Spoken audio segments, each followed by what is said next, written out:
have a chat to Simon Vincent shortly. He is a Kiwi from the Hawke's Bay who's, a number of years ago headed across to Australia to teach. And over the weekend, I wrote this piece for the New Zealand Listener, which I highlighted a piece I saw on social media that a teaching couple in Australia were retiring at age 59 and 60 with $2.5 million in the bank. I didn't know who they were. It was just an example. Someone was using them as an example.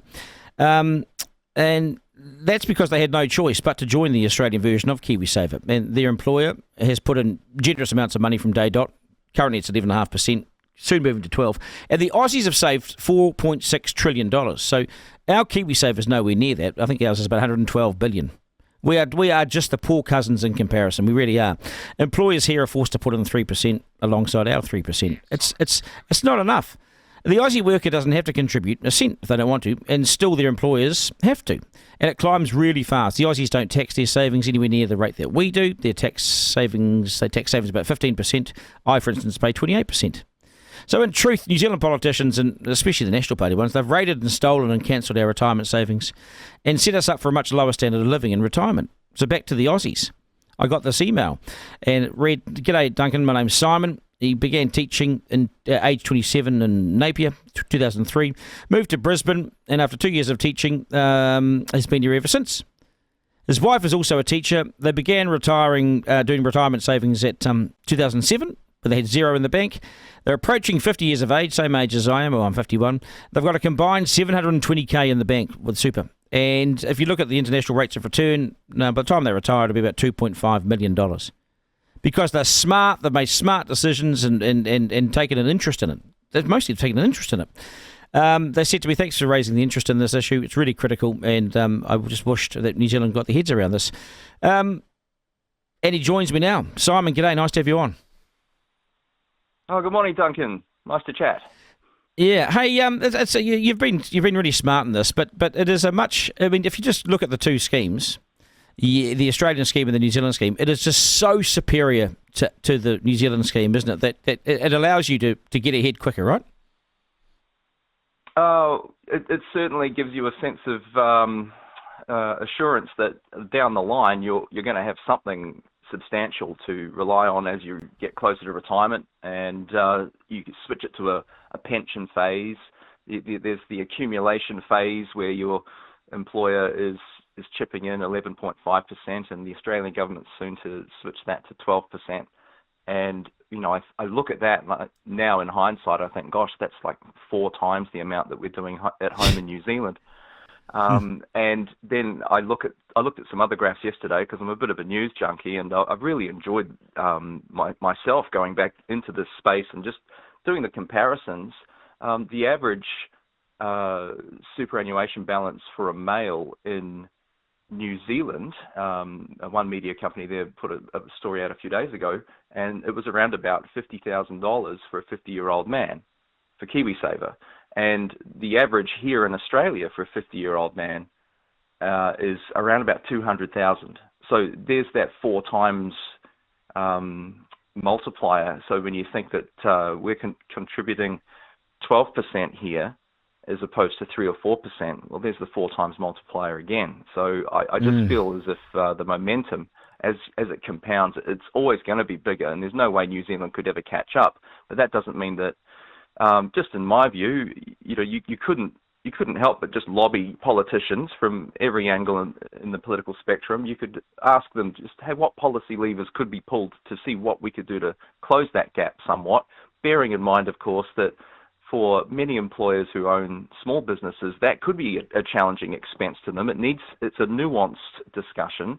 You wouldn't want to overburden some parts of the community. It's a risky thing running a business, but certainly public servants like myself and nurses and teachers who've come to Australia to work have been remunerated for the risks, roles and responsibilities we undertake, far better, and that is a concern as a Kiwi.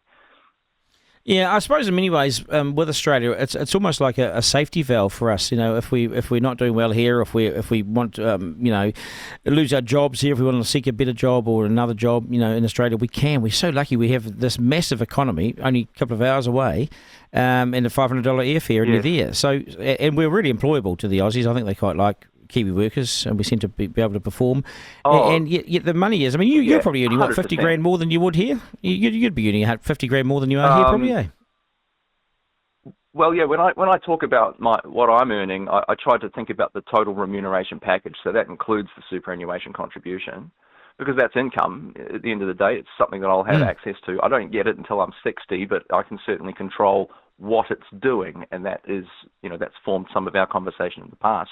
I don't think people understand just how much control they have over what those contributions are targeted towards as investments, and you can get involved in that by downloading the app from whatever super fund you're involved in, and figuring out your login and digging in. But as far as the salary difference goes, Duncan, to your point, it's an extra 30 or 40% higher.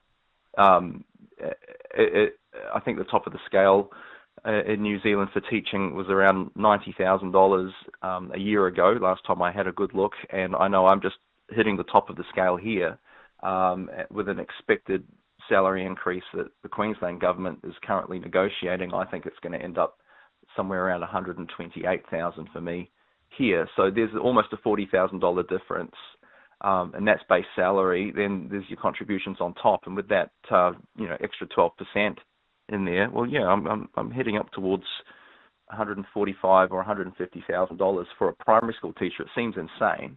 But there's cost of living, and the devil's in the detail, and some people have higher expenses, and they may have any manner of challenges in life. It could be a big family to look after, or it could be health problems. But if you're going to serve the public as a public servant, you'd like to know that you're not going to be having to run back to the same agencies, the government agencies, for help later in life when you're older or infirm, or you're just burned out. It's time to retire. You can have something that's a pretty good nest egg that you can rely on. It's remarkable, and good on you too for the choices you've made and everything. But 150 grand for a primary school teacher. I'm not saying you don't deserve it. I mean, I know how seriously you take your job and how hard you work. So I'm not for any 1 minute take this as I'm trying to sort of ridicule it anyway. But it's an astonishing amount of money. Not at all. And you're properly paid for doing a proper job, and you also with the savings scheme. I mean, you're going to be really comfortable in retirement, and you're going to retire probably earlier than a New Zealander might, because I know the official age in Australia is heading towards 67, but you can take your savings from age 60, and so you have the option. Great. Yes, this is yeah. So people often get confused, like what wealth is. This is just a personal view of mine, but it's a popular one as well. Wealth is the ability to make choices, and having a good retirement nest egg enables more choices. Wealth isn't, as we've discussed, very flash dinners regularly, the latest car, the latest cell phone. People just fall in love with the lens, don't they, with their devices, and they're constantly putting out an image of what they want people to think they have. But honestly, if you have peace and quiet, if you've got Maslow's hierarchy of needs, you've got food, shelter, you've got friends, people who are good people, family, these are the things that matter. But the time to spend in enjoying those pursuits makes you wealthy. And so this is, I think, critical to the idea that we don't want to, as New Zealanders, be forced into the idea of, I'm going to have to work 50 hours a week until I'm 75, because that's robbing you of your time to enjoy those, very simple, peaceful pastimes. It's a quality of life issue at the end of the day. That's my view. What would it take for you? What would it take to come back to New Zealand? What sort of what would it take? I mean, obviously New Zealand is less attractive to you now because of your situation there. It just is. Would you come home? Yeah. Well, I love New Zealand. I'm still a proud New Zealander, and I can. One of my favourite sayings is to say, "I will die on this fence." because I sort of straddle the fence. I'm an Aussie and I'm a New Zealander, so I have citizenship in both countries. So not only can I cheer the best sports team of the day, I also have to take the abuse from my friends depending on what's going on. You know, I would love to be able to move back to New Zealand, but while I'm in my working prime, it's not a sensible choice to do. So really, I want to know that we can support our very best people in New Zealand and enable them to remain in New Zealand and improve New Zealand and retire in New Zealand and add all the value and investment to New Zealand. That really matters to me, and I wish I could be doing it at home. Genuinely wish I could be doing it at home. But I don't expect a government to save me. The only person who can save me is me. And that was one of the things that drove me to Australia in the first place, because I saw opportunities here that I didn't have at the time in New Zealand, and I wanted to maximise them while I was young and while I could do it. So yeah, I would come home, but it would definitely have to be if I've got the ability to tap into some retirement savings there. There are rules about coming home to New Zealand, by the way.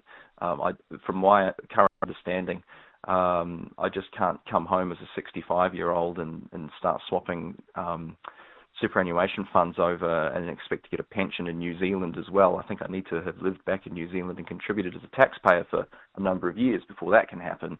The devil's in the detail, but it's all a consideration. Yeah. But I can say that many Kiwis have come here that I'm still great friends with. We are still full-on Kiwis at heart, but we're working here to take advantage of the opportunities. We just want it to be better for our friends and colleagues back in New Zealand who in some cases toiling